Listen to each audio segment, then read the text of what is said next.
Therapy എല്ലാവർക്കും familiar ആയിട്ടുള്ള ഒരു ടേം ആണ് അല്ലെ. എന്നാൽ ഏറ്റവും കൂടുതൽ സ്റ്റിഗ്മ അറ്റാച്ച് ചെയ്തിരിക്കുന്ന ഒരു ടേം കൂടിയാണ് തെറാപ്പി എന്ന് പറയുന്നത്. എന്താണല്ലേ തെറാപ്പി?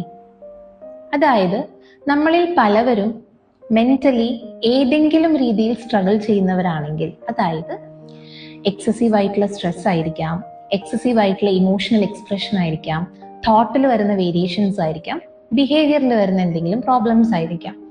ഈ പറയുന്ന കാര്യങ്ങൾ എപ്പോഴാണോ നമ്മുടെ ഡേ ടു ഡേ ലൈഫിനെ എഫക്ട് ചെയ്യുന്നത്, ആ ഒരു പെർട്ടിക്കുലർ പീരീഡ് ഓഫ് ടൈമിൽ നമ്മൾ സീക്ക് ചെയ്യുന്ന ഒരു പ്രൊഫഷണൽ സപ്പോർട്ടിനെയാണ് നമ്മൾ തെറപ്പി എന്ന് പറയുന്നത്.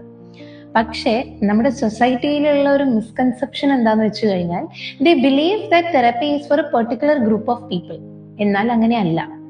അതായത് തെറപ്പിയിൽ മെയിൻ ആയിട്ട് നമ്മൾ ചെയ്യുന്നത് എന്താന്ന് വെച്ച് കഴിഞ്ഞാൽ, as a professional we are giving them a non-judgmental platform where they can explore their thoughts, ideas and emotions etc. അതായത് നമ്മൾ അവരെ ജഡ്ജ് ചെയ്യാതെ അവർക്ക് എന്തൊക്കെ കാര്യങ്ങളാണോ നമ്മളടുത്ത് പറയാനുള്ളത്, അവരുടെ ഇമോഷണൽ ട്രോമാസ് ആയിരിക്കാം, ബിഹേവിയറൽ പ്രോബ്ലംസ് ആയിരിക്കാം, തോട്ട് പ്രോബ്ലംസ് ആയിരിക്കാം, they will be sharing with us.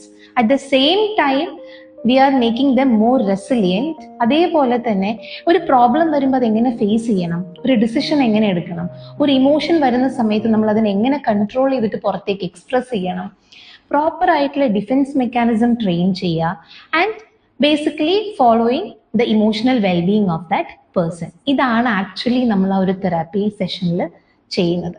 അതല്ലാതെ it doesn't mean that therapy is only for a particular group of people എന്നുള്ളതല്ല.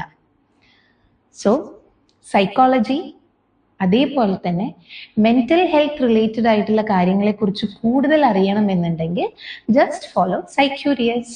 Thank you.